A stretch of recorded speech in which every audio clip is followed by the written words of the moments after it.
Absolutely. It's in the congressional record. Hale Boggs goes before Congress, and he is in the congressional record saying, we have been lied to. We need to open a new investigation, not only into the murder of John Kennedy, we have to open an investigation into the murder of Martin Luther King and maybe a few others. And the very first thing we have to do is get rid of that pervert, J. Edgar Hoover, who's been lying to us from the FBI. And a couple of months later, as promised, he gets on his private plane and goes to Alaska to go hunting. The plane blows up. They never find the plane, and they never find his body. And guess who drove him to the airport? Who was that? Bill Clinton. Holy smokes. No, holy shit. Howdy, folks. The ghost of Robert Stack here. I used to haunt Double J's nightmares, and now I have hijacked his podcast. Folks of the Interwebs, welcome to another shenanigan-infused journey into the mind of this particular garbage can dud. Coming at you live/recorded from the studio/spare bedroom, deep in the foothills of Appalachia, directly from the #1 drug overdose death capital of America, per capita of course. In today's Operation GCD podcast adventure, Double J is honored to welcome the man, the myth, the legend, John Barbour for his triumphant return to Operation GCD. Double J and John Barbour discuss John's brilliant JFK documentary films, including John's newest film titled John Barbour and William Shakespeare's Last Word on the Murder of JFK. The release date for the new film is upcoming on the 60th anniversary of the murder of President JFK on November 22nd, 2023. John also brings his unique brand of humor and storytelling here in today's Operation GCD adventure. Folks of the Interwebs, thank you for joining us today to get a little GCD. All links for the host Double J and guest John Barbour are in the show notes. Enjoy the conversation between Double J and the legendary John Barbour. William!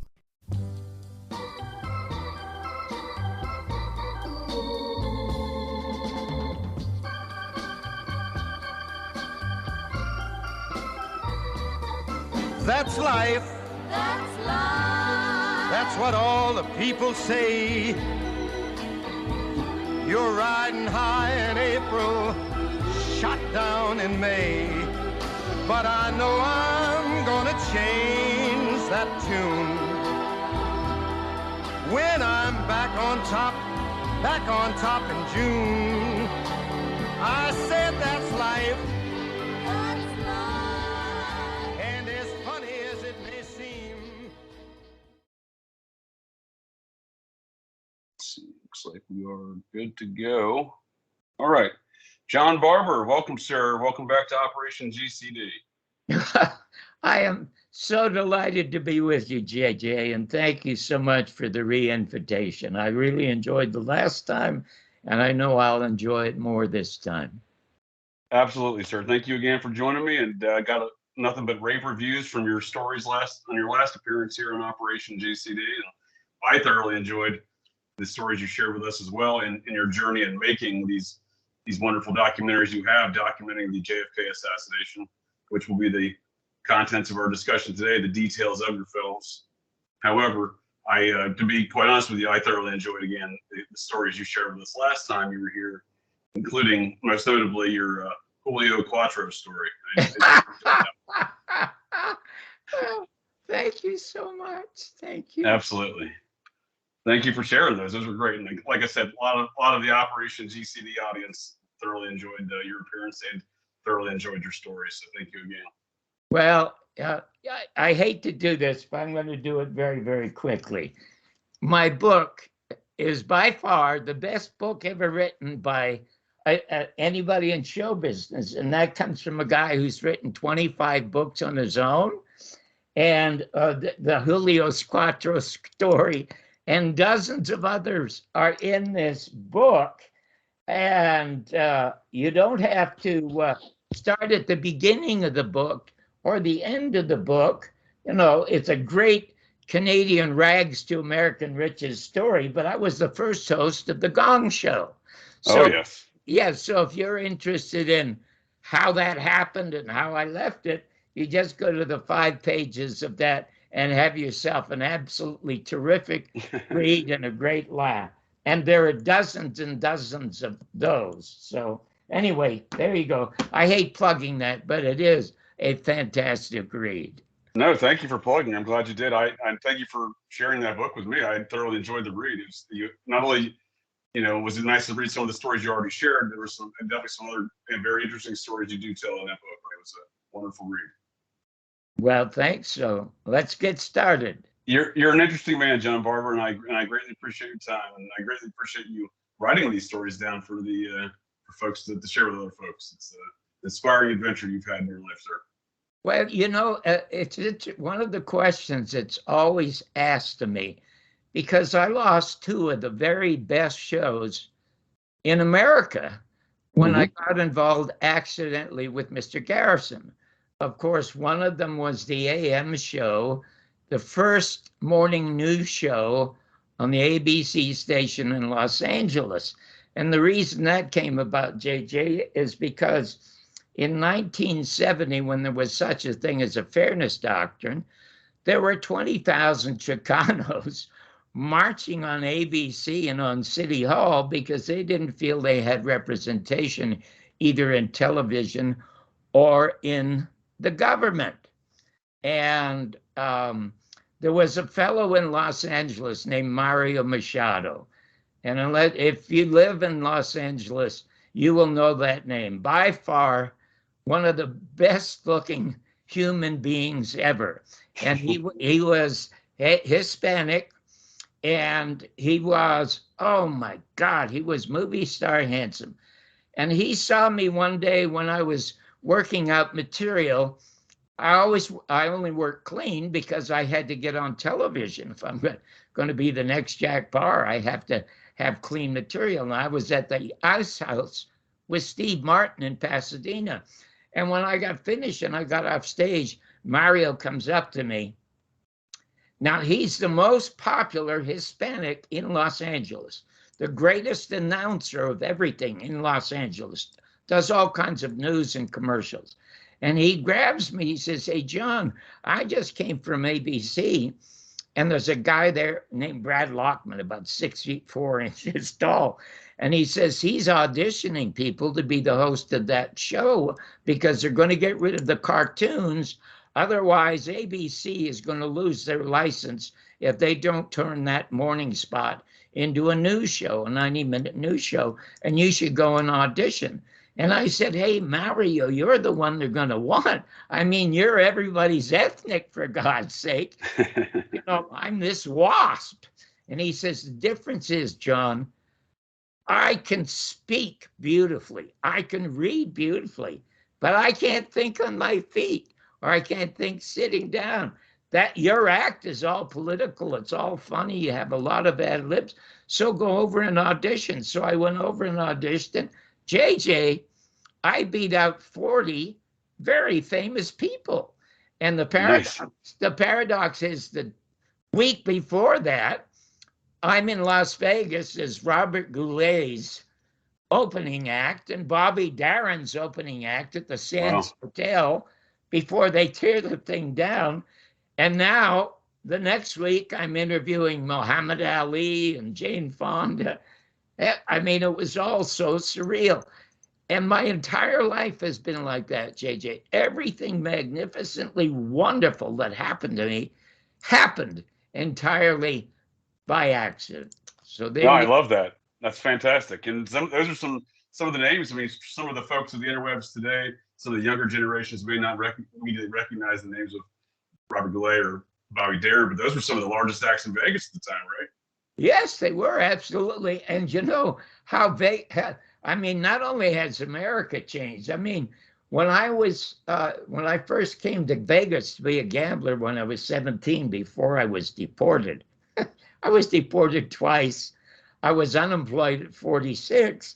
And then a year later, I had the most successful, #1 most original show in American history, Real People on the Air. I mean, it's this accidental, astonishing, amazing Canadian rags to American riches story. But when I was in Las Vegas, you could drive down the strip and there were just hundreds of billboards. And on these billboards, you would see Frank Sinatra and Dean Martin and Elvis Presley and Bobby Darin. And lesser acts like Don Rickles and Shecky Green were only in the lounge. Wow. Now, you drive down the strip in Las Vegas, all you see, there are two billboards that you see now. The largest ones are for chefs who's nobody's ever heard of. Right. And the second one is for erectile dysfunction.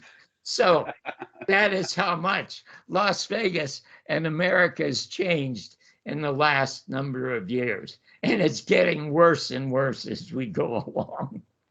No, that's an excellent point. That's an excellent point. And I do actually enjoy the way you explain your trajectory in your career in making these, documenting the investigations of Jim Garrison into the investigation of JFK's murder, and how you explain it to be all by accident. I think that's wonderful, because I think I oftentimes have experienced some similar activities in my life, and the things that I've accomplished weren't exactly what I set out to do. And by virtue of that, I accidentally kind of came across those. Well, there are two great quotes I'm going to give to you. One is from Mark Twain. And Mark Twain said the two greatest days in your life are the day you're born and the day you find out why. Nice. Isn't that brilliant? Now, I didn't find out why until I accidentally saw Jack Parr on NBC. Do you know who Jack Parr is? Oh, he was a legend in late night TV, correct? That's right. Not only a legend, and he followed Steve Allen as a host, and Steve was wonderful, good friend of mine, very clever, great pianist, great wit, but didn't come close to Jack Parr. And you bundle all of them from Sinatra, from Carson on to the people today who are getting worse and worse and less interesting and less entertaining, for God's sake. For sure. He was the best. Now, I was stunned because I came from a very severely dysfunctional home in Toronto long before it was popular. So when I saw him, I didn't know people had conversations. But he opened his show doing a comedy monologue. And I thought, my God, that's what I want to do. I want to be like Jack Parr, have a talk show, a conversation show. So I'm going to learn to teach I'm going to become a comic. Now, Sure. I had no talents to become a comic.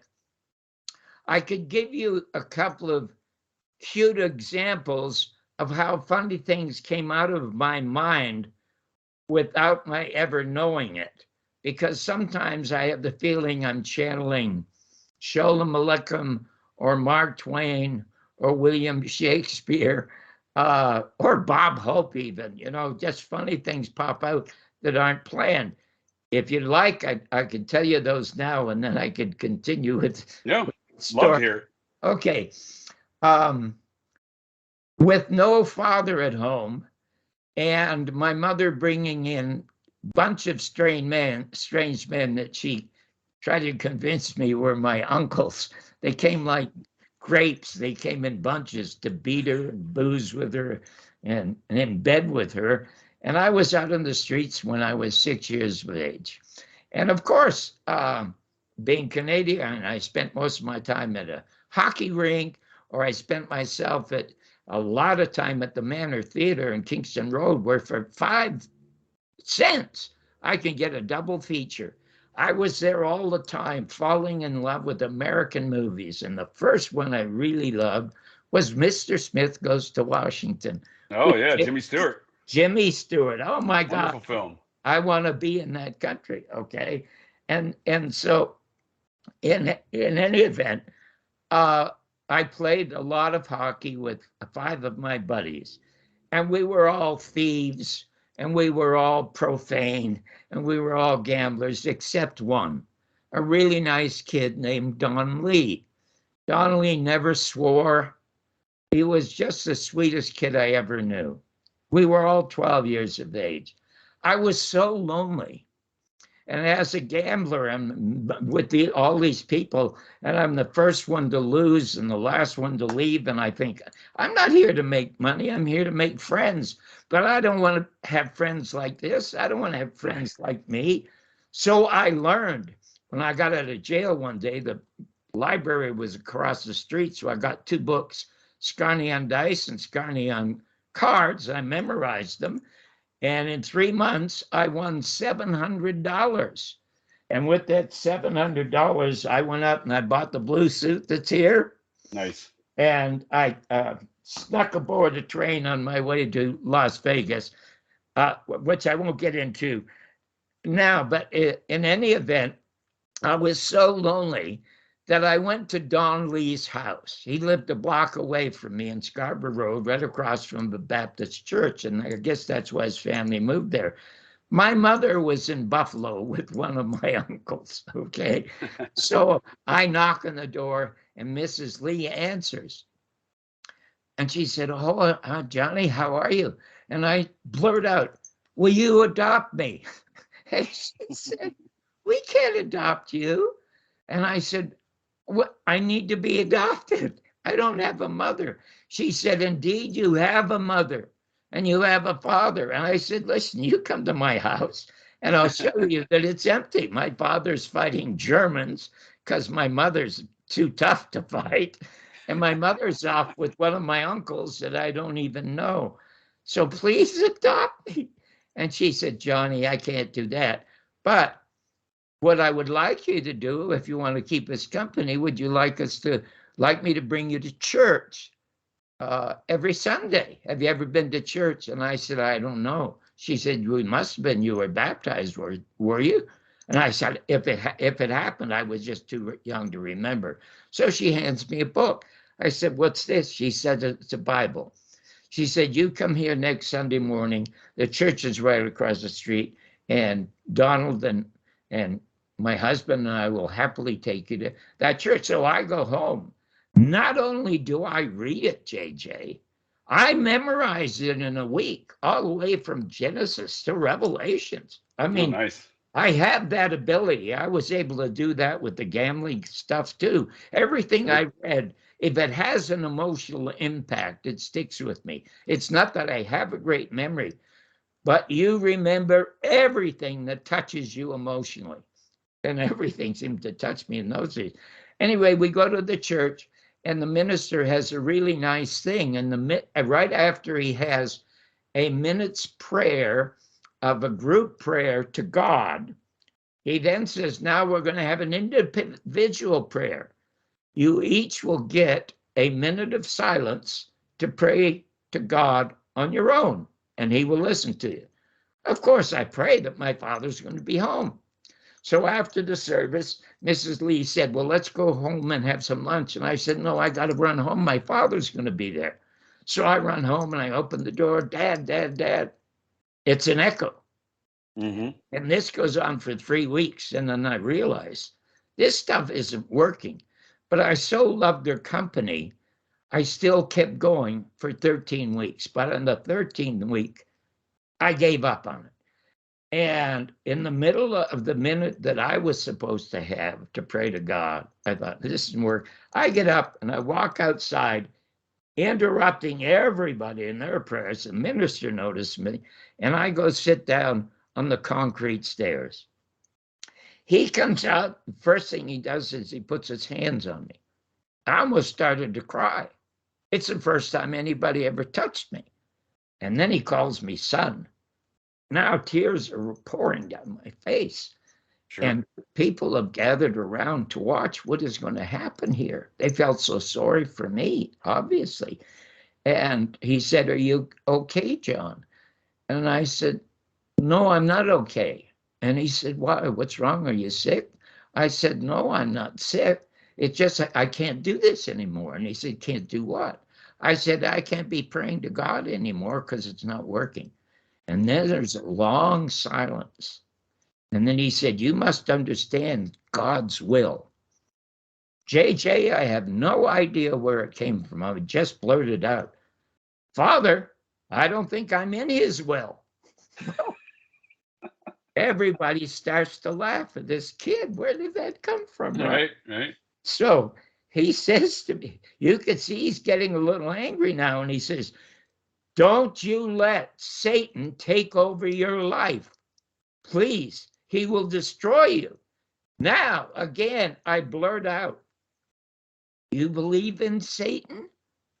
Now, I'm telling you, if that crowd hadn't been there, he would have slapped my face. You could see the change in him. He says, you are damn right there is a Satan, and don't let him get into your clutches. And I said, well, isn't the existence of Satan proof that there is no God? Now, I'm telling you, the crowd hates me, not just him, but the crowd. They step back. He said, how dare you offend me by saying that? I said, well, you say every Sunday when I'm here that God is all powerful. If he's all powerful, why doesn't he just get rid of him? Now Right. that's Very logical and fair question. That's absolutely right. And I didn't know where it came from. Now, that's when I lost. I wanted to be a believer, but I lost it. I didn't become an atheist, though, because there is no proof that there is no God, and there is no proof that there is not a God. An agnostic says, hey, wait a minute, I don't know. Well, let's see what happens. But I was about 8 years of age, and it was in the 8th grade. I was so smart, even though I never studied. I kept skipping grades. We had in those days, JJ, you never saw fat people. No, absolutely, yeah. Yeah. In the world, or Yeah. Canada, New York. If you look at New York, for God's sake, everybody walking around those days is thin and attractive and well-dressed. Same in Canada. 2 fat people I knew. One was my teacher in the 8th grade, and the other was the actor Sidney Greenstreet in all the Humphrey Bogart movies. Sure. Okay. So in any event, we had this, he's a wonderful teacher, but he used to whine about everything, and he had to have a special desk and chair made because he was so heavy. And he was a guy that would complain about the world for 5 minutes and his pathetic life for 5 minutes, and then become this brilliant teacher. And one day he is leaning down like this, and he says, oh my God, my ankle is so swollen. And I blurt out, how can you tell? Well, he races down, grabs me, takes me to the principal's office, and they had punishment in those days. Okay. Oh, yeah. They whipped my hands until both of them bled. So anyway, I was trying to take you somewhere where, when I became a comedian and I discovered my reasons why, Red Fox became my mentor as a comic. When my great wife, comic. Red Fox was legendary himself. Yeah. yes, absolutely. But in those days, he only had these. He worked the Chitlin circuit and made a great living for himself. And he had these party records, but they were all filthy, even though they were funny. But he was also very, very witty off camera. And he was one of my wife's best friends in San Francisco, along with Dick Gregory. You remember Dick Gregory? Oh, yes, sir. Absolutely. Another fine comedian. Unbelievable. He was the Black Bob Hope back then, before he got into medicine and food and stuff like that. He was just wonderful. Well, my wife was the band singer for one of the world's first great jazz pianists named Earl Father Hines. He was part of the Louis Armstrong Sextet, but he didn't like Louis's lifestyle of drinking and womanizing. So he left that after 6 years, went to San Francisco, created an orchestra that's unbelievable, and my wife became the band singer. And because she's a band singer for this big, black, wonderful orchestra. The friends become Red Fox and Dick Gregory. So she says to me, well, I have got to introduce you to Red Fox. Now, one of the things that Red Fox said to me when I was talking to him about Jim Garrison, and I was talking about what a hero Jim Garrison was. Sure. And he says, John, heroes ain't heroes ain't born. They're cornered, which is really a funny line. It's an accurate description of how someone becomes a hero, for sure. Yeah, Audie Murphy, the World War II hero. Yeah. Was to hell and back. To hell and back. Yeah, hell and back. He was cornered by all these Germans. He happened to be a great shot. Well, the same thing happened with Jim Garrison. When I tried to book him on the first morning show, the AM show in 1970, and it was accidentally that I read his book and booked him as a result of that. He told me that he always believed the Warren Report because he was an FBI agent, he was in the Air Force, and he was one of the first people at Dachau in Germany to liberate that death camp. And Sure. he believed he couldn't believe his government would lie to him. He was one of these people who grew up believing in authority. The worst thing you ever can do, of course, is believe in any authority, but he did. And I can reciprocate a bit with that if I may interject, just because I kind of felt the same way about trusting the government regarding situations such as 9/11 in my military career. No different than it sounds like maybe Jim Garrison experienced some of that stuff in his military career. Oh my God, would you like to get to that before I get to my thing with Garrison? No, I didn't want to interrupt your story, sir. I just think that's a very interesting way to frame Jim Garrison's viewpoint is, he did, I think, if I remember correctly, he actually stated on the Carson show how he had a belief in, a true believer as far as authority went and as far as the U.S. government went. And that was as a result of his military career and as a result of his time in the war and as a result of his time as an FBI agent. Yes. He learned quickly. That clip is also in our second film. Yes. The American Media and the Second Assassination of President John F. Kennedy, which will be around 100 years from now after Oliver's brilliant movie's gone and every book is gone. Historians would be looking at that. But he said he had an accidental meeting with Congressman Hale Boggs. Do you know who that is? Yes, he was on the Warren Commission out of Louisiana, if I'm correct. That's exactly right. He was the only dissenting member of the Warren Commission, but they would never publish or print his dissent. And he really got pissed off. So he's on the plane with Jim Garrison. And he says to Jim, he says, Jim, I'm a hunter. And I'm going to go up to Alaska in a few months and shoot myself some bear. But I've been looking at this man-looking Carcano Dago rifle with that crooked lens, and that Lee Harvey Oswald couldn't kill a dead rabbit with that damn thing. And so Garrison says, you mean there's something fishy? He says, more than fishy. So Jim Garrison gets 3 sets of the Warren Commission, 26 volumes times 3, one in the office, one in the car, and one at home, and he memorizes it because it's in New Orleans that they first have Lee Harvey Oswald running around. It's in Jim Garrison's jurisdiction. Sure. Now, originally, I had remind me to go back to that because I have to go on a little bit with Hale Boggs. Oh, absolutely. It's in the congressional record. Hale Boggs goes before Congress, and he is in the congressional record saying, we have been lied to.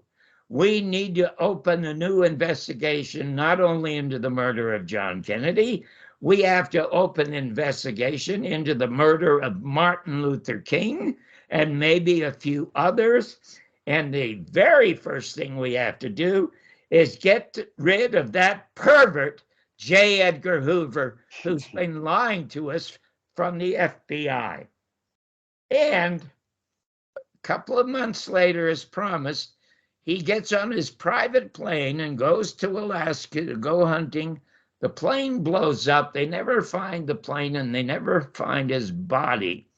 And guess who drove him to the airport? Who was that? Bill Clinton. Holy smokes. No, holy shit. Yeah, these things run deep, don't they? Yeah, he run deep. He and his wife were Hillary, were tagged by the CIA when they were in college. They sent him to England to get to be a Rhodes Scholar when he was actually there spying. Now, this is not opinion. This is fact. He is by far the worst president in American history. Whereas I can attest to that. I agree there. Whereas George Bush destroyed illegally Iraq, Bill Clinton destroyed America. Absolutely. First of all, he repealed something called Glass-Steagall. And this was an act passed by FDR and his socialist vice president that would prevent Wall Street ever in the future with gambling with public funds. Yep. And he repealed that, and it led to the 2008 recession, which cost me $1 million home on a golf course and cost millions of other people their homes. Nobody ever went to prison. Then he passed NAFTA. Oh, yeah, NAFTA. Which sends all the jobs overseas. And the reason they want the jobs overseas is because since there's no more draft, they need an army. And if you can't get a job in America, you join the army. I know 3 kids who were honor students at UNLV who had to join the army because they could not get a job. But to me, the worst thing that I'm one of those, John. I was an honor student at school and didn't have a lot of opportunities in Appalachia, so I joined the Air Force. Oh, my God almighty. Oh, by the way, there is a hysterical, funny story in my book. My brother, my half-brother, when he was 18, left Toronto and joined the Canadian Air Force. No, the American Air Force. Okay. Out of Canada. He wanted nothing to do with Canada or our family. He was there until the day he died. Well, when I turned 16 and I'm out on the streets, I thought, you know what? I want to join my brother in the American Air Force. And it's a time of the Korean War. That's okay. I'll kill some gooks and I'll become a citizen of the United States. So the story is really hilarious, how I go to Buffalo and I lie about my age and I'm forced to come back. I don't want to get into that particular story. I want to get into the Hale Boggs and the Jim Garrison story. So sure. No, but you were saying Bill Clinton. Bill Clinton, yeah, I agree with you. One of the worst presidents ever. He destroyed America with these programs of shipping the jobs overseas. Yes, he destroyed it with his pen because in 1963, when John Kennedy was president, there were 1,500 different owners of media. Sure. If you owned a radio station, you could only own 5 in this country. If you owned a television station, you could only own 5. And Bill Clinton in 1996 signed the Communications Act, and he put all of the media into the hands of 5 major corporations. So if you're 30 years of age or younger, you have never lived in an America with free speech. Also, the fairness doctrine was destroyed by President Ronald Reagan. And the reason that was destroyed, you mentioned that Jim Garrison was on the Johnny Carson show. Yes. Okay. And a fine performance he gave on the Carson show too, I must add. Oh my God. He held his own. More than that. Oh my God. And the clips in my film, he's leaning forward and he says elements of our government, the CIA, murdered our president. He's staring right into camera.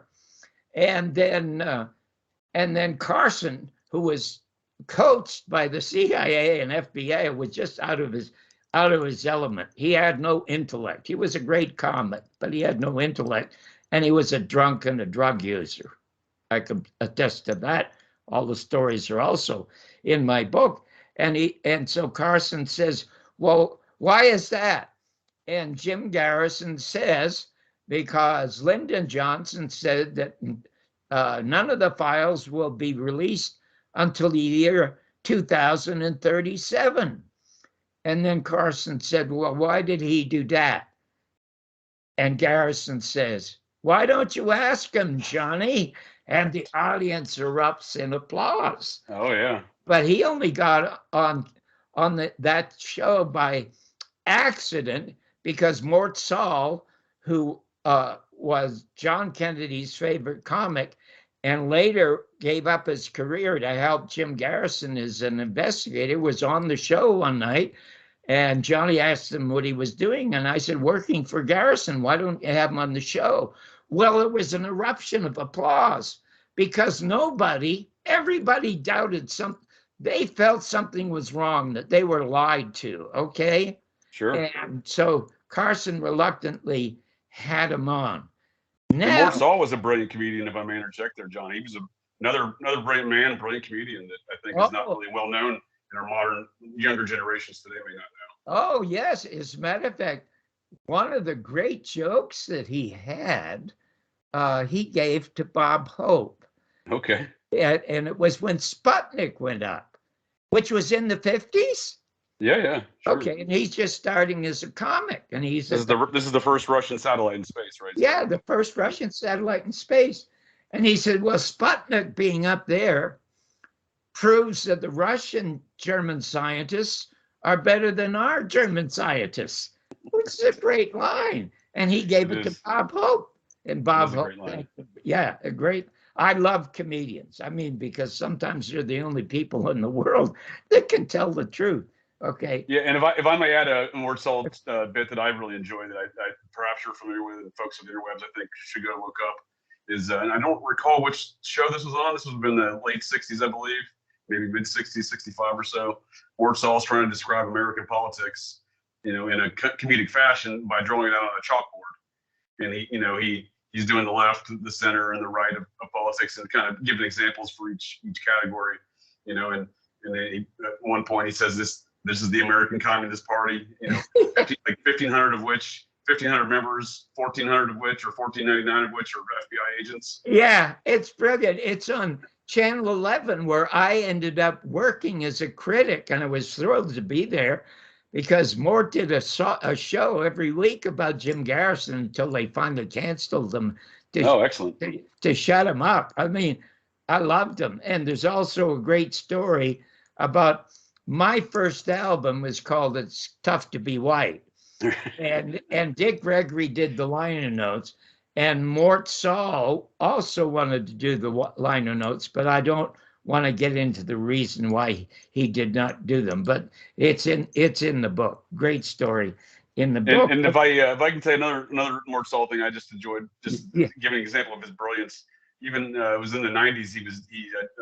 I'll put a clip of this in the show notes from YouTube as well, just so folks can reference this as well. But he kind of captured what you mentioned with Bill Clinton, kind of exporting all these jobs out of America and what the new America looked like in the 90s.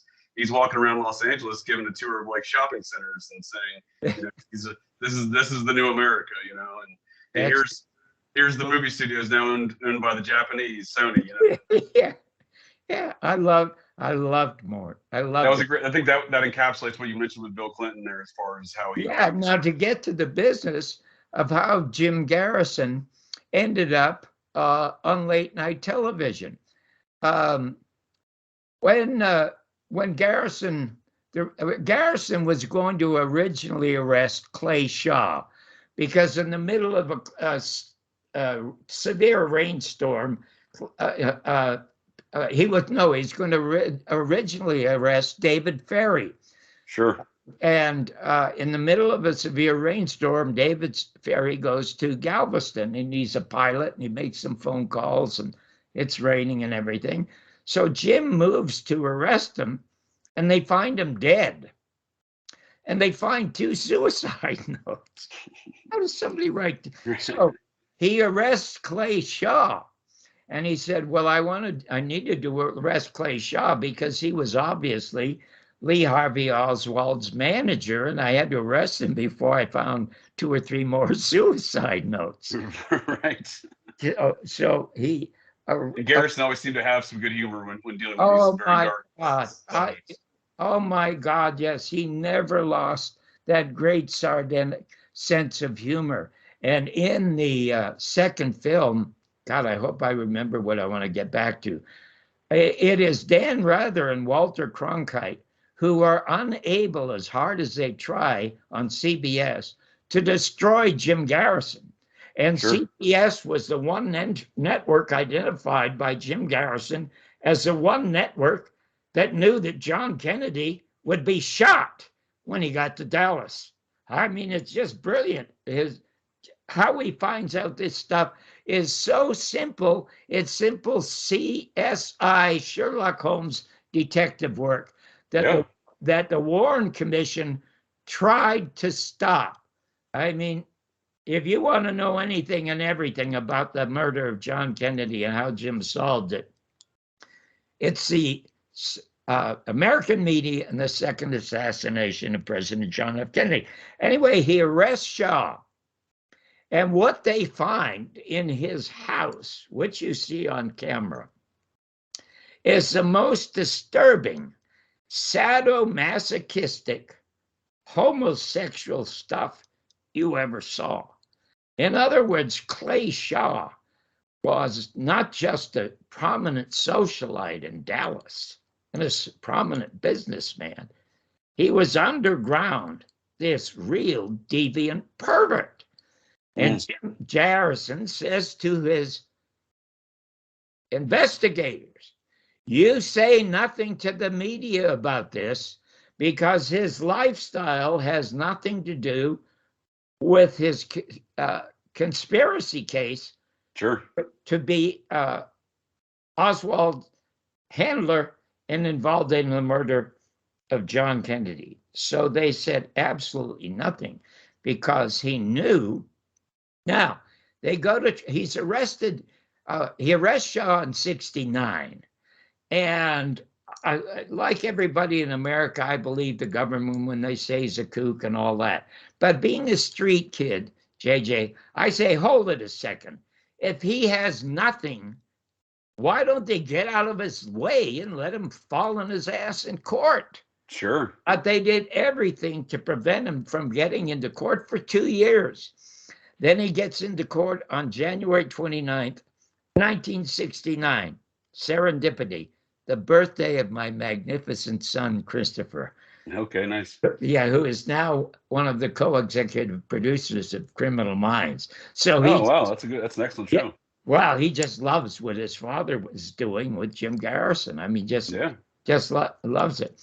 Anyway, when he arrests Shaw, there is a guy at NBC assigned by the CIA and the FBI to be a producer for NBC to go to New Orleans and to offer the Perry Raymond Russo. Perry Raymond Russo was Jim Garrison's chief witness that Clay Shaw would commit perjury. Jim Garrison thought he had a good conspiracy case. But in those days, JJ, talking about the CIA and all that, it's like James Bond stuff. The Americans couldn't quite understand it. But Jim was so smart, he got 10 years of his tax records. And he's paid for 10 years by the CIA. And the jury still could not quite believe it. So they say, no conviction. And that's what the press and everybody announces to us.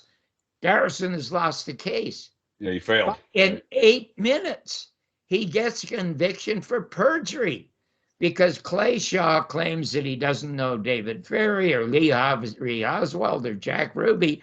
They have 87 witnesses to prove that Clay Shaw is with Lee Harvey Oswald trying to register someplace to vote. But guess what he has besides that? he has testimonials from three $20 male hookers Oh, okay. who say they have had sex with Clay Shaw, Lee Harvey Oswald, David Ferry, and of course, Jim Garrison's key witness. Okay. And they have another testimonial from a professor who may still be alive. He was a professor from Illinois who lived with Clay Shaw for a year. And then after a year, Clay Shaw kicked him out. And you know why he kicked him out? Why is that? The guy had a transgender operation, and Shaw didn't want to be living with a woman. Bang! Oh. Now, the biggest witness is a guy who's offered $25,000 to murder Garrison, $15,000 down and 10 afterward. And the guy really thought of shooting Jim Garrison. And the reason he accepted the money, his daughter was deathly ill. And the CIA promised him not only the best doctors in America, but the best doctors in the world to clean up his daughter's health. And he said he prayed on it. I guess he was very Christian. And he just felt the murder of John Kennedy was more important than the possible death of his own daughter. So he turned himself over to Mr. Garrison, became another witness. So anyway, what Garrison did, and you know, the files have all been blocked, but quite accidentally at the beginning of the second movie, there is an accidentally released file. The CIA heads to the legal department, we had better get some lawyers down there to help Clay Shaw. Otherwise, Mr. Garrison's going to get a conviction for conspiracy against Clay Shaw. Not only did they send legal help, they sent 8 identified CIA agents who are identified who steal his material and help destroy his case. They destroy his case, they destroy his office. Wow. But they will never destroy his memory. And that's what I've been trying to keep alive for 53 years, because I've been trying to raise $1 million, which is a cost of a scholarship at Tulane University for a worthy law student of any background for 5 years. And with the first film, the Garrison tapes, I almost had that much, and my partner stole it. And I almost had that much again. And again, it was lost. So, but and this is a scholarship in Jim Garrison's name there in New Orleans. Yes, because I hate to That's a great idea. Yeah. I hate to say this, but it's true. John Kennedy is dead, and he is ancient history and long forgotten. There'll be very little coverage in the media about the 60th anniversary. Next year, there will be none, maybe not even in the internet. The only one worth keeping a memory alive is the memory of Jim Garrison, because he is the only district attorney in American history to try to prove constitutionally that no man or woman in the United States is above the law. I agree. Absolutely, yeah. He took on Lyndon Johnson, he took on the Congress, he took on the Senate, he took on the media, and they destroyed him. It takes quite the testicular fortitude in which to accomplish these tasks that Jim Garrison did as well. Yes. I mean, you have to have a very large set of balls, is what I'm saying. Yeah, and you know, people often ask me, geez, John, you lost the 2 greatest shows in television. You lost the AM show in Los Angeles, by far the most popular morning show ever, even though it was local. I was the first person to review movies on the news. I was the first person in America, when they had the fairness doctrine, to have a movie challenged all the way up to the Supreme Court and ruled on because of the fairness. I know that's one of my favorite stories you shared with us in the previous episode with the Soylent Green with Charlton. Yeah. Oh my God. Yes. Thank God you remembered. Yeah, absolutely. Yeah. And then, oh God. And then I lost the greatest show in American history. It was real people. And which I only got on the air accidentally. Got real people on the air. We got the Missing Children's Act passed for John Walsh, whose son Adam was murdered. Okay, we got the presidential citation for the Navajo Code Talkers. President Reagan came on the show. First time we had a celebrity on the show in the 3 years that I ran it. And then one of the stories I'm proudest of, we did more in 3 years, good for America, than 60 Minutes did in 30 years in the stuff we got passed. That's awesome. Yeah, those are some accolades. It was the height of the Vietnam War. There's a professor in New Mexico, and he and his son always used to go hunting atop this mountain in New Mexico, and they had long conversations whether or not the son should go up to Canada, where I was born, like many Americans did, run up to Canada. And the father said, you know what, if you want to go, I will support you, whatever you want to do. But the son's 21 years of age, and he doesn't want to be drafted. He'll sound like a coward if he's drafted. So he said, Dad, you know what? I don't want to be a coward. I don't want to run away. I have got to do a little something for my country, even though I think this war is bullshit. That Gulf of Tonkin resolution, where a couple of goddamn Vietnamese sailboats are going to sink the Fifth Fleet. That's so much bullshit. Which we all know today was a completely fictional account of what occurred there. Absolutely. Well, it was fiction then. And there were only two senators, Morse and Gruning, who made it public that it was fiction, but nobody would pay attention to them. How is it I can remember those names? I don't know. I never write anything down. It just pops out of me, okay? So 1 week into Vietnam, he's killed. And the father and mother are devastated. Their prized son, oh my God. So he quits as a professor. He takes all his pension money, and atop the hill where they used to hunt, he builds this small cathedral, just dedicated to his son. So there are pictures of him as a child and as an athlete and the rest of that. And you know what? I am a non-believer. But in my book, there are a dozen times where I talk about the divine intervention, JJ, that came into my life and improved my life when I was in trouble, and then just magically disappeared. Now, I'm a storyteller, and I'm like an 8-year-old kid, okay? I mean, intellectually, I'm 5,000 years old. Chronologically, I'm 90 years old. Right. But emotionally, I am 8 years old. I am just that inveterate 8-year-old truth teller.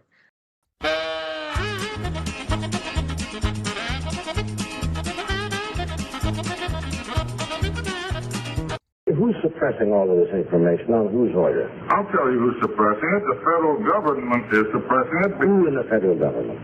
The administration of your government is suppressing it because they know that the Central Intelligence Agency, On whose order? on the order of the President of the United States, who do you think issued, let me finish now, I don't say who. before the advertisement, the executive order which forbids every person in this audience and every person listening to this program, which forbids them to look at this evidence until September in the year 2039, was issued by the President of the United States. Does that answer your question? He's suppressing it. For what possible reason? Why don't you ask him, John? I know what he said.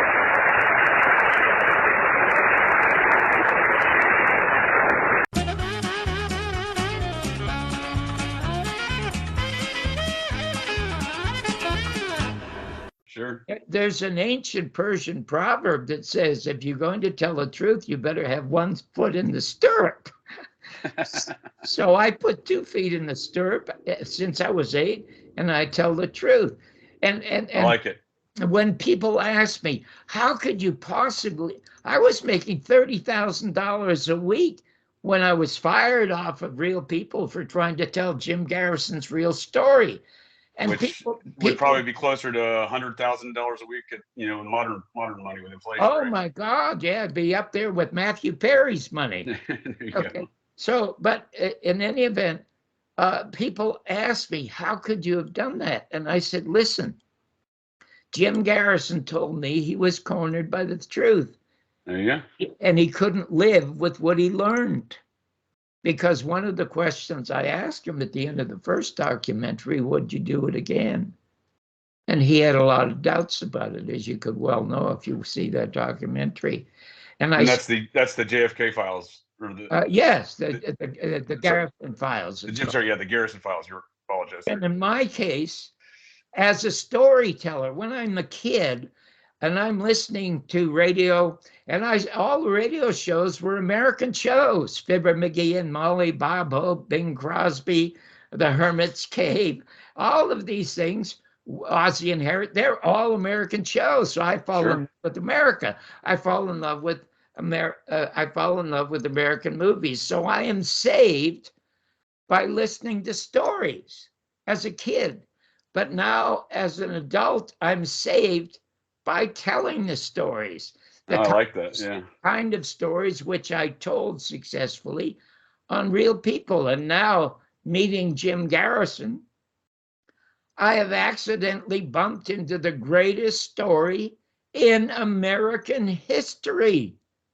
Yeah. I mean, it is the most heinous, obvious murder of the president by our own government. And I had access to when he tells me, he says, when I call him, it was in 11 years after I had lost the AM show. We still chatted a lot because when I became the private writer for Sinatra and he had me on the Tonight Show, I got a call from Jim Garrison. He didn't know I could do stand-up, and he wanted to borrow a bunch of the jokes.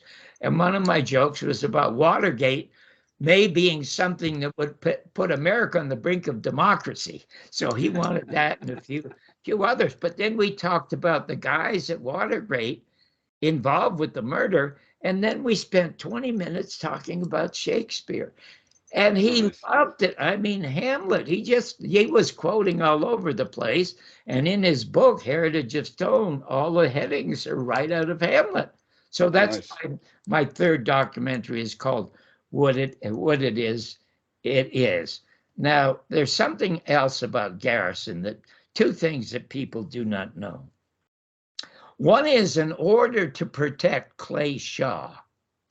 Now, he knew, like in a bad Perry Mason TV show, he knew if Clay Shaw got on the stand as a successful businessman, and Jim started to trot out all these homosexuals who had sex with him and all of this stuff, he would be literally destroyed in that community, and he'd end up in prison as somebody else's bitch. Okay. Sure. So Jim knew, like in Perry Mason, this is how he said he'll just jump up and yeah, I'm guilty. I was Lee Harvey Oswald's handler, and I was with the CIA, and Jim Garrison, as I mentioned to you, got the income taxes for the last 10 years, which did not still convince the jury, but he got what he wanted was a conviction and perjury, and the government stepped in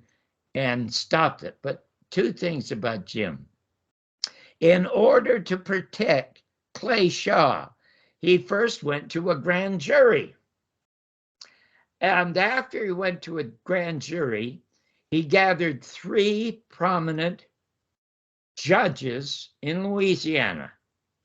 And he said, I want you to hear what the grand jury has approved of to see if I have a case. And am I protecting the rights of the man I'm arresting? And Diamond, who is Clay Shaw's attorney, rushes to introduce the 26 volumes. Now, Clay Shaw is not even mentioned in the 26 volumes of the Warren Report. So the judges read the entire 26 volumes, and they rule it all inadmissible as hearsay. They say this is not an investigation conducted by the federal government. This is only hearsay and must be dismissed from any court of law.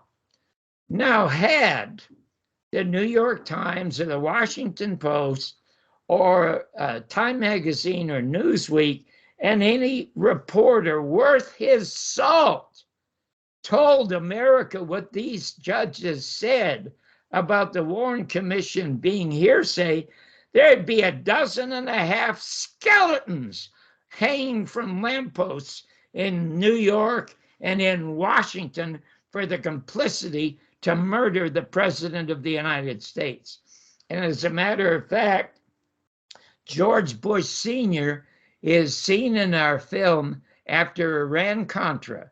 He's on camera saying if the public really knew what we were up to, they'd chase us down the street and hang us. And that's from the horse's mouth. That's not opinion. So that's one of the things he did. Now, and if I may add some context to what that statement might have meant by George Bush relative to the Clay Shaw trial and Jim Garrison's investigation, it seems to me that Clay Shaw was an integral figure in had Clay Shaw been busted, there have been a larger circumstances and events that have been brought to the public's attention through like the company Permindex, where Shaw sat on the board along with individuals like Joseph Bonanno of the Bonanno crime family of New York, and the CIA as well. Oh, how wonderful. You're absolutely right. And, it is a cold case. We believed, I believed, like Garrison, I want to be a new citizen of the United States. And of course, I see Dan Rather go on CBS. And Dan Rather describes perfectly everything that Jackie is wearing, the pink outfit, the pillbox hat, everything that Connally is wearing, everything that John Kennedy is wearing. Then he says, well, I have to stop right here now because what's coming up is so brutal, I can only describe it verbally. And then he says the third shot, and he announces the third because he doesn't want to say multiple shots. He says the third shot hits him in the back, and he's thrown violently forward. We all believe that. Sure. Because these are the truth tellers for us on the news. Until 1977, then quite by accident, Dick Gregory and Robert Groden introduced the full Zapruder film on Geraldo Rivera. 5 million people, 5 million right to the government or storm the government or whatever. Hey, we need another investigation.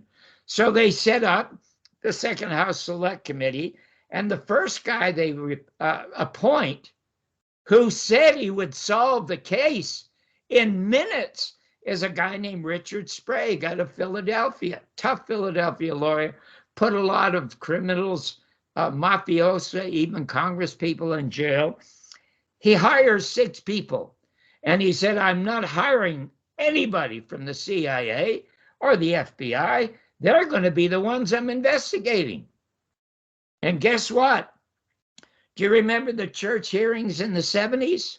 Oh, sure, yeah.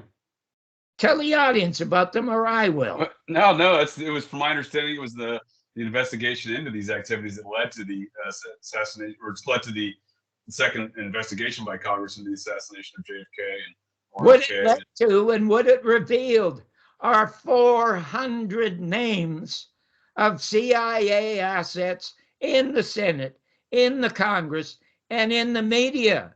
Operation Mockingbird. But led by Gonzales in Texas, they moved to get rid of Richard Sprague, which they do. Fortunately, we got him on camera and he explains how and why. And they report this CIA, they import this CIA hack, Robert Blakey from Columbia University, who dedicates his god-awful book to the CIA and announces the fact that it's the mafioso who killed the president. Now, you and I know, and you should know as an ex-soldier, that if the Italians murdered John Kennedy, there wouldn't be a pizza parlor in America. They were just the hirelings. And it's only the government that can shut down the investigation. Oh, absolutely. No mafioso can shut it down. It is entirely the government that shut down the investigation. And that's a great point, because I think that context is lost on a lot of folks when discussing these subjects of who killed Kennedy, because the mafiosos, or any other party for that matter that's not the U.S. government, could not have destroyed the crime scene by the fall over the weekend. By the next week. The limousine was dismantled and torn apart. I mean, it's all so bloody obvious. I mean, so unbelievably simply obvious. The government and the media assets who covered up the criminals all are involved with the murder of John Kennedy and the destruction of the best lawyer and DA ever in American history, which is Jim Garrison. Absolutely. And a good example of that is Dan Rather continued to be a newsman years after the 1977 revelations of the Zapruder film, which showed that he was lying to the American public. He still continued. He became the $6 million man as the anchor at CBS News. As a matter of fact, glad you brought up his name again. When I was making the second film, I offered him and his agent $25,000 to answer just one question. And they said, well, what's the question? I said, I'm not going to tell you what the question is.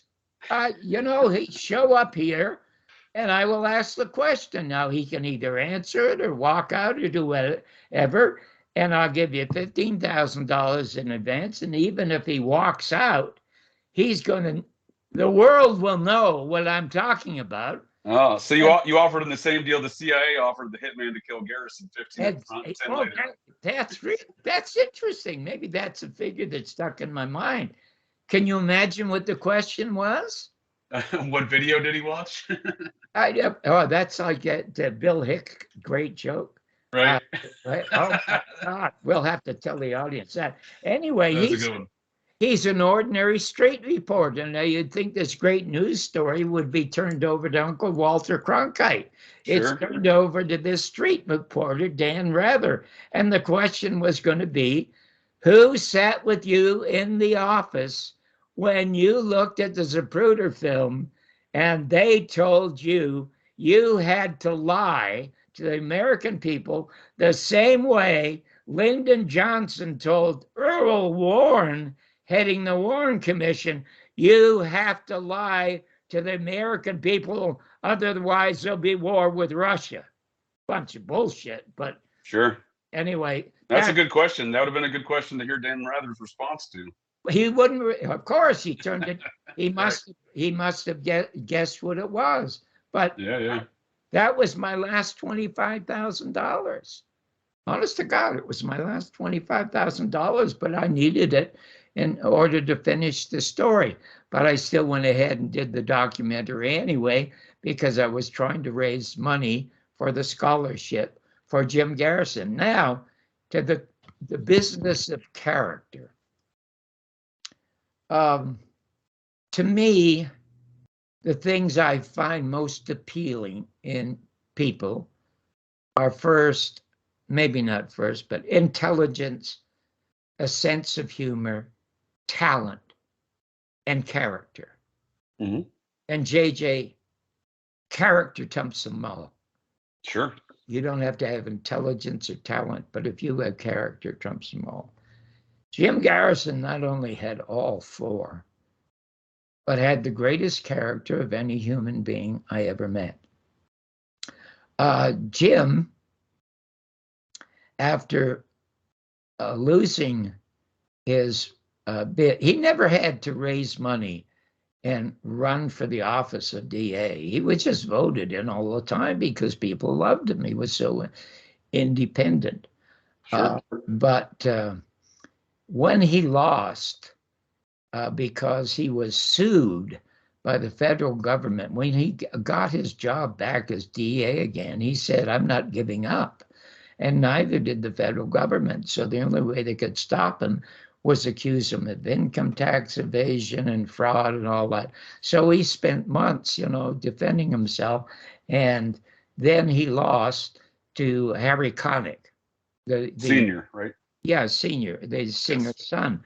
And Harry Connick, when he got the job, first thing he said, he brings in a cop.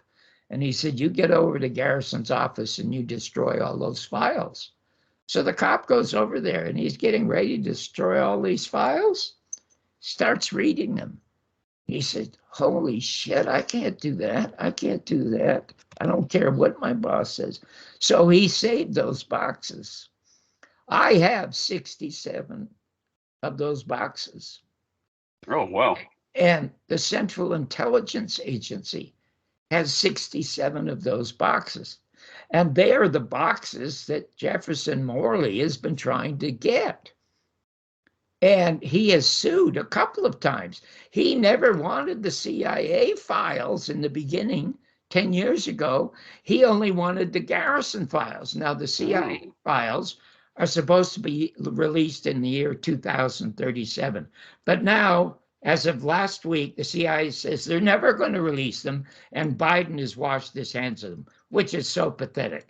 And anyway, Jefferson Morley, when he sued 10 years ago, he didn't want the CIA files. And Garrison's files were not to be released till 25 years after 2037, because they named the names, they named the shooters, they named them. They have solved the case absolutely and totally. And so it goes through the courts for 5 years. And I believe it's about 6 or 7 years ago, while Trump is president, he finally has his final hearing in Washington, D.C. Give me the Garrison files, what the CIA has no right to. They belong to the Garrison family and the state of Louisiana, and I want to see them. And he's before a judge who says, no, the CIA owns them. They're not being released. Guess who the judge was? Who's that? Kavanaugh. Oh, that's right. Brett Kavanaugh. Right. Yeah. Right. I just recall that from your documentary. Yeah. Oh, Donald Trumpy, Humpty Dumpty. Okay, Humpty Dumpty appoints him to the Supreme Court. Sure. And then when it came time late in October, on the 23rd of that year, to release the files, Trump himself caves in to the CIA. And a week ago, it's just interesting that you and I are talking now, publicly, Biden says, "I'm washing my hands of the files. It's not up to me anymore. It's up to the CIA." And then, they're never going to release them. Yeah, the CIA announces they're never going to release them. And I get a call from my second best friend in Las Vegas named George Knapp. George Knapp is okay. Sure. George, TV reporter. Yeah, brilliant, the best. Yeah. And he's the Sunday night host of Coast to Coast, 10 times better than George Snoory. Wrote the Skinwalker Ranch book. Yes, that's right. And he's doing shows for Netflix. Netflix. He's got a site seen by millions. He does a podcast in Los Angeles. And he sends me a note. And he says, "John, it looks like we're doomed. They're never going to release the files."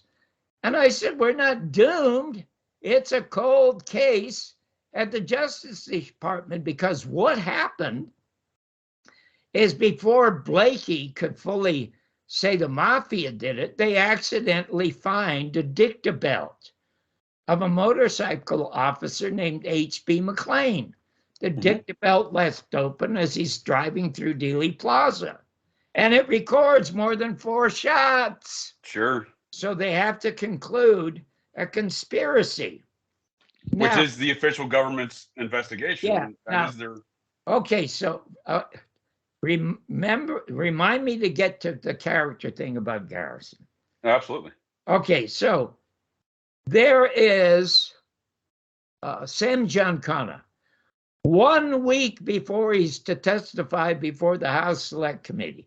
Now, the House Select Committee identifies 6 Americans murdered as a result of being witnesses to the murder of John Kennedy, 87. But Penn Jones, who wrote a bunch of books called Pardon My Grief, cataloged 300 murdered involved with having information about the murder of John Kennedy. And Penn Jones told Mae Brussell, the greatest researcher ever in history, about. I would agree. Yeah, big Mae Brussell fan. Mae Brussell even played a major role going to New Orleans to help Mr. Garrison do his research on Ferry and Clay Shaw, everybody. That woman was, all of the researchers bundled together don't come up to her petticoat. She was by far the best. Pretty amazing, that's for sure. Yeah, in any event, I think I sort of lost track of. Oh, yeah. You were talking about Sam Giancana? Yeah, Sam Giancana is cooking pasta, and he's shot in the back of his head, falls to the ground, and they say it was his best friend, put 6 bullets around his mouth, which is a way of saying, shut up. Mm-hmm. There is no question, either from New York Times, Robert Blakey, head of the commission, no newsman said, hey, what's going on here? They're killing witnesses. And then Johnny Rosselli, who had been interviewed the week before and is called back, he's found dismembered in a drum floating in the Atlantic Ocean. And not a question about him either. Not one single question. Nobody asks these questions, which is how solidly the Central Intelligence Agency seems to be the only agency of American government who is doing its job well, which is that of murdering people in its own country and all around the world. And as John Kennedy said, they should be splintered into 1,000 pieces and blown to the wind. Absolutely. Yeah, I agree with all those statements you make there, John. That's some fantastic points. Other characters like George DeMoreshield also met their demise at that same time during the House Select Committee assassinations. He was one selected by the CIA to become Lee Harvey Oswald's best friend. Yeah. And then before he's going to be interviewed by Fonzie, puts a rifle in his mouth and blows his head off. It's all a bunch of bullshit. And just prior to that, he even wrote there's a letter on record, I believe. It's in the Select Committee files where he writes George H.W. Bush a letter asking him basically for the CIA to stop harassing him and stalking him. You're absolutely right. Now down to the business of Jim Garrison's character. He is so harassed by the federal government. He has a wonderful wife named Liz. He had 5 great children. But wherever they went, there were cop cars, CIA cars, FBI cars, New Orleans. They got the same treatment, huh? Oh, my God. And they tried to entrap him sexually a number of times. And after a while, Liz couldn't take it. And she divorced him. And Jim was worth a couple of $1 million because he made quite a bit of money speaking. But he had a couple of monumental best-selling books. You know, he wanted to be a writer, by the way, before he became a lawyer. So that's why his books are so brilliantly. Is that On the Trail of the Assassins? Yeah, and On the Trail of the Assassins was the book that Oliver Stone optioned for $50,000 as a basis for the film. And shortly after Mr. Garrison died, the Garrison family had to sue Oliver Stone and Warner Brothers for their 10%. Wow. Which they never got, which proves in Hollywood the most creative people are the accountants. Because, Jimmy Garner? Oh, yeah, sure. Okay, Rockford Files. He was a really great show, yeah. Yeah, a wonderful show. And he was most charming. And his brother was a professional golfer, and he and I would hit golf balls all the time. Okay. My son, who was the 6-year-old Caucasian Tiger Woods over the Studio City driving range. And, you know, Rockford Files made billions around the world. No, And it's still on. It's still in reruns today. Yeah, I mean. Yes, and he sued them for his share of the profits. Wow. And he lost. Wow. And that's what killed him. It literally broke his heart. It Yeah. literally broke his heart, and he died. Now, okay, to Jim Garrison. Is that because the accountants had claimed there was a loss or something? Oh, yeah, they're all, yeah. With some funny math. Yeah, they're still losing. They're still losing. Yeah.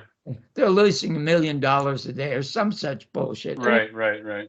Anyway, Jim Garrison's on his deathbed. And here's something that will bring you to tears.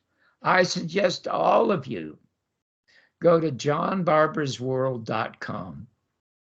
And this is something my wife saved quite by accident. And if you read my book, I don't make it clear in all of my films, but without my wife, there would have been no real people. It is a magnificent story in the book. And without my wife, of course, there'd be no my son, because I never wanted a child. Because of my horrible background, I was afraid, you know, am I going to turn into a drunken father or somebody who beats his kid? And I turned down. We had been married 3 years, living, and when she ran away with me wearing a $35,000 mink coat. And I'm a pauper, and every millionaire in San Francisco wants to marry her, including the owner of the Hungry Eye, who is the guy that created Mort Saul as a comic. Yeah, okay. Yeah, because Mort's from Ottawa. And Sure. like all Canadians, they like to wear a suit and a tie. And the owner says to him, who was twice his age and twice my wife's age, "Hey, Mort, you're talking to college kids. They're in sweaters. You know what? Get rid of that suit and tie. Come out with a shirt and carry the newspaper with you." And that became the image of Mort Saul. He helped you. Nice. Yes, and the Hungry Eye was my second professional job. That's where Barbara Streisand got started. That's where Bill Cosby got started. That's where Jonathan Winters, a lot of them. Oh, yeah. It's wonderful. Great comics. Oh, great comics. Anyway, I guess I'm leading to the business of Garrison. As a multimillionaire, his wife divorces him.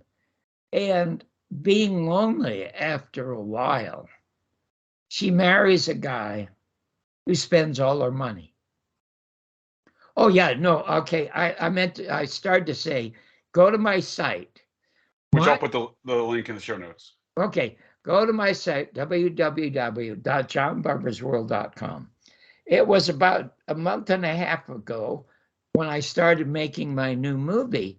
My wife comes with me with this little 45 tape, a little tiny 1/4-inch 45 tape. She says, "Honey, you may want to listen to this." I said, "What is this?" She says, "I think you were talking to Mr. Garrison."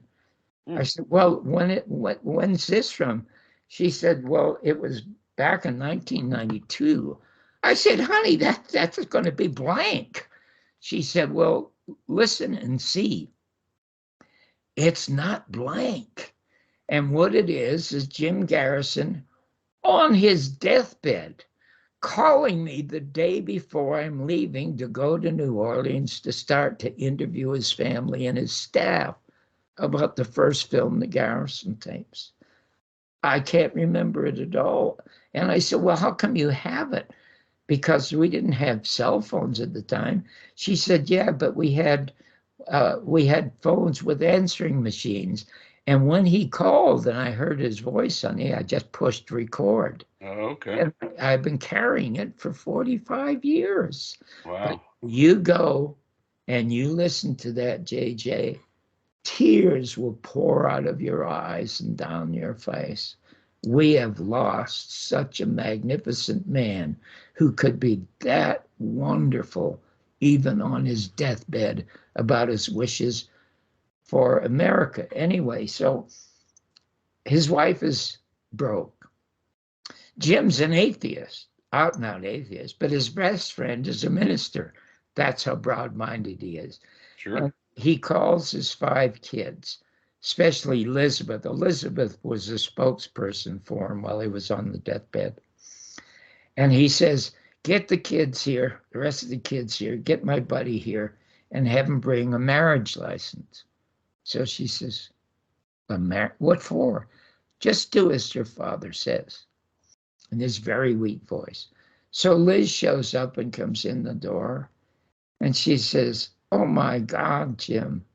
Oh my God. And he said, I know I look awful. I look awful. And she says, did you call me here just to say goodbye? And he says, no, dear, that's not why I called you here. I called you here to say I do. And she starts laughing. She said, what the hell are you talking about? It didn't work out the first time when you were healthy. Yeah. And it's not going to work out now. And he said, yes, it is. He said, because I know of your misfortune. I can't thank you enough for the magnificent wife you've been to me and the great mother to our children. And I'm so sorry we ended up the way we did. And maybe this is my way of making up to you. But I am a well-paid judge, and I have quite a large retirement fund. And as my widow, you will get it. So they got married, he died, and she lived on that fund until she died. That's definitely a man of character. That's character. There are no more heroes in America anymore. They're just absolutely long gone. Well, if I may interject, I think I'm talking to one myself here today, sir. So I do appreciate you being cornered in which to tell these stories of Jim Garrison. Oh God, so that you did become a hero. Yeah, what a great way to say it. I will tell you a humorous story about why on earth I created an act called "It's Tough to Be White." Okay. Which, if you go to my site and you listen to it now, it is really funny. And the second album, I believe you also have it on your YouTube channel as well, correct? Yes. Yes. Well, all of it's on my YouTube channel. Yeah, that's where I listened to it. Was off your And Neil Simon, he wrote me a note. He said he had to pull off of the freeway and park because he was afraid he was going to crash. He was laughing so hard. How could anybody be saying anything this funny about blacks and whites in America today? Yeah. It is funnier today, even though it's more woke than ever. Right. I'd be fired and shot for any of that today, but boy, it's funny. Anyway. Yeah, that's probably true. The second album is called I Met a Man I Didn't Like, and it's based on all of my movie reviews. And when I got around to doing that, Neil Simon called me and said, I want to do the liner notes for your next album. So he and Burt Reynolds and Joan Rivers and Paul Williams and Burt Reynolds did the liner notes of my second album. And that's quite a lineup.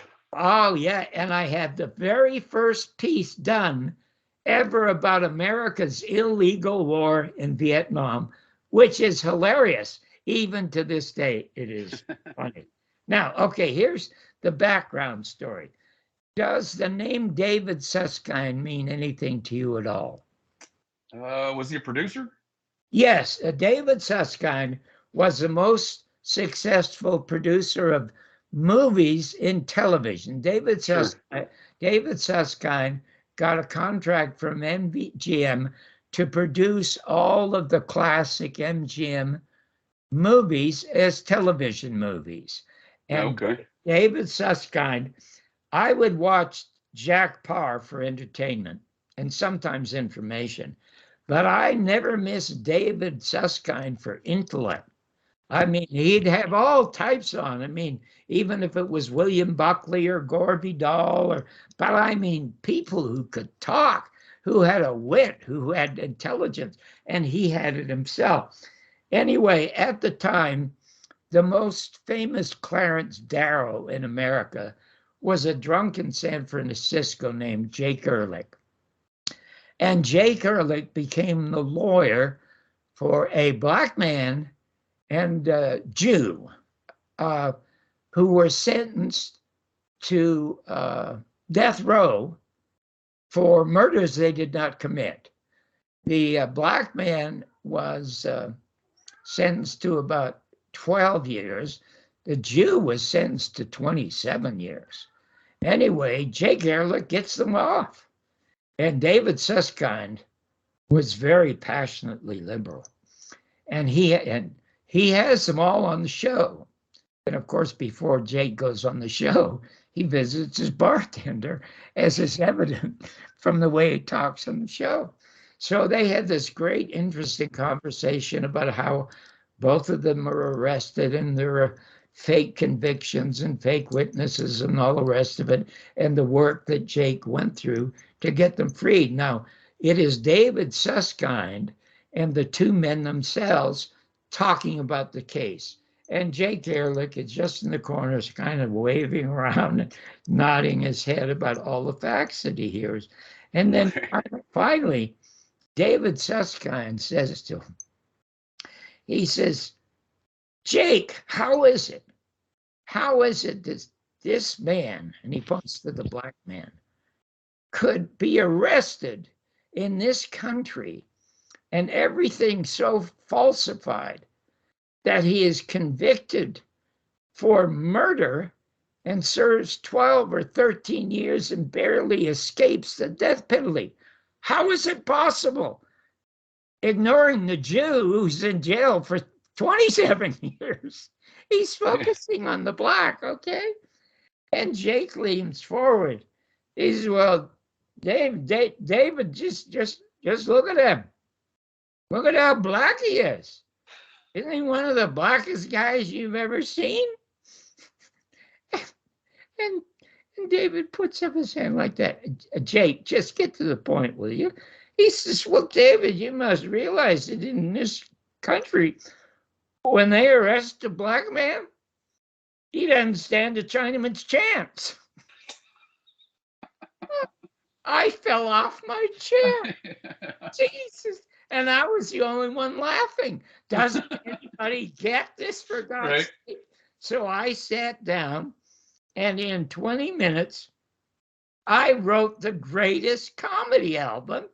It's Tough to Be White. And so when I saw Red, who became my lifelong mentor and friend, and as I mentioned, and I may mention the first time I got an entertainment show as a host, I was the first one to put Red Fox on the air. Yes, I believe you shared that. This last one's a great story. Yeah. So when I see him, he comes out of the club that he owns in La Cienega. It used to be called the Slate Brothers. And I tell him the story. And he's howling. And then I said, no, listen to me, Red. These are some more jokes that I've written. And I would love to do an album called It's Tough to Be White, but I don't want to be called a racist. And Red just looks at me. He says, shit, man, make it first. Make the money first and then explain.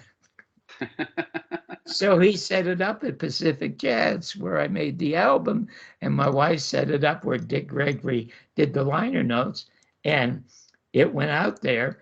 And when I became Frank Sinatra's private writer on the Second Laugh-In, it was hearing that album that Digby Wolfe handed to him that led to my 4.5 years of becoming his private writer. Oh, that's fantastic. So anyway. Well, John, that's another fantastic story. If I can, I mean, I'd love to hear more stories all day long, but I don't want to take up too much of your time and like to draw this conversation here to a close. If I can make a few points regarding some of your work that we've discussed, I think your documentaries, the two that you have released, and it sounds like a third one that I'd love to hear more about, you will be releasing. They're fantastic films regarding the JFK assassination.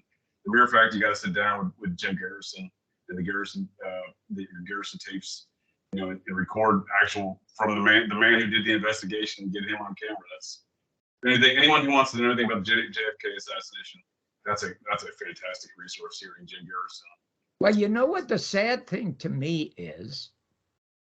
You've heard I expect that Rob Reiner, excellent actor and director, he and a famous newswoman are doing a 10-week podcast on who killed John Kennedy. Have you heard that? Oh, I haven't actually, no. Oh, well, research that. And of course, Cyril Wecht is having another one of those. As much as I love Cyril Wecht, any of these meetings in Pittsburgh or Dallas or any place else are an absolute waste of time. Sure. And all they are doing is what Hamlet called words, words, words. Okay. Okay. Without actions, words are Yeah. meaningless. All of that stuff is absolutely and totally meaningless. But the thing that baffles me, there is no talking about the murder of John Kennedy unless you're talking about the man, the only man who investigated and solved the case, who is Jim Garrison. Absolutely. And there is no talking about Jim Garrison unless you're talking about the Boswell that he chose over Oliver Stone to tell his story in 2 definitive documentaries. I haven't heard from anybody. You've heard from me, sir. And you know what? May not be somebody, but I may not be anybody, but I am somebody. Nobody's even talking about Jim Garrison. No, I think it's, yeah, you bring up a very amazing point that people do not want to recall his name because too many wounds in American history. Then you got my wife, when I put up the second, my husband, my son, when I put up the second film, he's trying to raise money. He said, Dad, you put it up for $2, for God's sake. Put it up for 20 if you're trying to raise money. It's worth it. It's valueless. I mean, valuable. It's historic. And I said, listen, what it does, it proves everything that Oliver said in his movie. Oliver Stone has 1.5 million followers. If Oliver Stone goes on camera and says, hey, go watch John's film, The American Media, and there will be 1.5 million people buying it, I'll have enough money for that scholarship. Sure. And no, he doesn't say a word about my film, but he makes James Douglas a millionaire selling a book that wasn't even selling. And it's a book called The Impossible or The Unspeakable that costs $48, and it takes 3 weeks to read, has no new information in it, more about Chicago and Miami than it does Dallas. And he turns this guy into a millionaire many times over. It does sound unspeakable. So that does sound very unspeakable. It baffles me. Yeah, no, I agree, yeah. You know, all they are hustlers of merchandise of the murder of John Kennedy. That's a good way to put it. You know what? They can talk the talk, but if they can't walk the walk, then F them all. I agree. I totally agree. No, and your second documentary that you released was 2017, the American Media, the second assassination of JFK. I mean, I think you captured some very important, salient characteristics in the JFK cover-up tale, right? Because it is the media. The media is involved in doing all that. Absolutely. And then it's not just Dan Rather either. There's many other characters. Yeah, because in his book about the camera blinked or something like that, he said it was an oversight about his saying that a head went violently forward. I mean, it's so embarrassingly. But I think you bring up some excellent points, though, in regards to this continued cover-up and the ongoing censorship of Jim Garrison's information, of any of the investigation even conducted by the government, the files that aren't being released. That is, you mentioned Bill Clinton being a very integral part in taking Hale Boggs, playing a role in taking Hale Boggs to the airport. Well, there's many other characters I think that are involved in the quote-unquote deep state factions of our modern era that date back to the JFK assassination. For example, former FBI Director Robert Mueller, who's been involved in more malfeasance than I'm willing to start naming off at the moment. His first cousin once removed was Dick Bissell. His mother's first cousin was Richard Bissell, CIA Operations Director for Bay of Pigs. Yes. And and obviously that was the whole Kennedy fired Bissell in 62, right? Yeah, fired Bissell, fired Allen Dulles, and they fired the brother. I forget his name. The brother of the mayor of Dallas at the time. The Cabell brothers. Cabell. Yes, he fired And Cabell. Robert Mueller married a Cabell. His wife is a Cabell. He was cousins with those Cabell brothers. You could You can see the nexus point you know of these. You know what it's like? Lenny Bruce used to do a great routine about what happened if to Jerry Lewis if they found a cure for muscular dystrophy. Okay. Now, what is going to happen if they open this cold case at the Justice Department to look at Jim Garrison's files? What is going to happen to the books and the DVDs and all the shit that is meaningless right now? These people are huckstering. They got no more income. Sure. It's gone. There's no more grift. And you know what? Their identity is gone.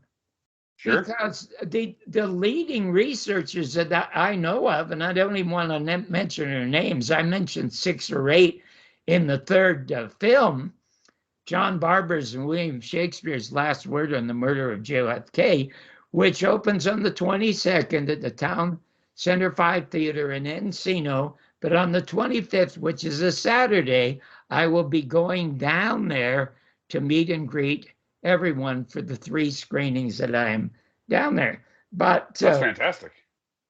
If it's all solved, I still have a life. I still have an identity, and I'm twice their age. They're going to have no identity, and they'll be floundering around. Oh my shit! What am I going to do now? They're going to be so boring as people and husbands and fathers. It's going to be, and nobody will be paying them $1,000 for speaking engagements. Oh, certainly not. Oh, okay.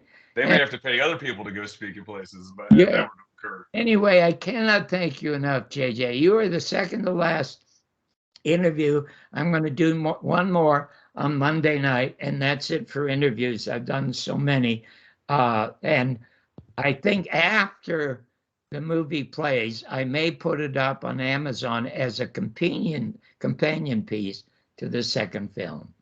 That's wonderful. Yeah. And I'll make sure I'll include links to it in the show notes of today's podcast. And I will send Can't wait to see it. I will send you a private copy just for wow. your eyes. Thank you. Yeah. I appreciate that. You're going to be stunned at what it is, surprised at what it is, and knocked out by the ending. And my son said, who does Criminal Minds, and he's seen all kinds of stuff, he said, Dad, that's one of the greatest endings of anything I've ever seen. Oh, fantastic. Can you what was the name of that title again? It's called John Barbour's and William Shakespeare's Last Word on the Murder of JFK. That's a fantastic title, John. Thank you. Yeah, I can't wait to see that. Thank you for sharing. Well, again, thank you. You really are fun to be with. Isn't it terrible to say it's fun to talk about the subject, but it's fun to talk with somebody who does really care. Well, I appreciated that, and I couldn't be more honored to have you back here on the podcast having this conversation. I enjoyed every minute of it, and if we can ever talk again in the future on other podcasts, or any future projects, or continue to have a JFK discourse of some regard, and so maybe one day this stuff does get brought to the surface and so publicly. It might be interesting to visit you again, maybe just before Christmas, to do a bit of a recap, and then that'd be great. Maybe tell you some really funny stories, and 2 Christmas stories, one brutal and one great with Bob Hope. Okay, I'll hold you to that, sir, and love to hear. And in that conversation, you can share your whole the opening of your film and all the reviews, the rave reviews. I'm sure you'll get for it. Well, thank you again, JJ. You have a wonderful rest of the day. You too, sir. Thanks a lot, John. Bye-bye. Well, that's it. That's the show here, folks. So the next time you're out on the town, visiting your local watering holes, or perhaps just meandering around, and you hear the unmistakable sounds of metal clanking, and you spot signs of a disturbance, Well, check your six. Look in that garbage can, 'cause you never can tell. The GCDs may be loose in your town.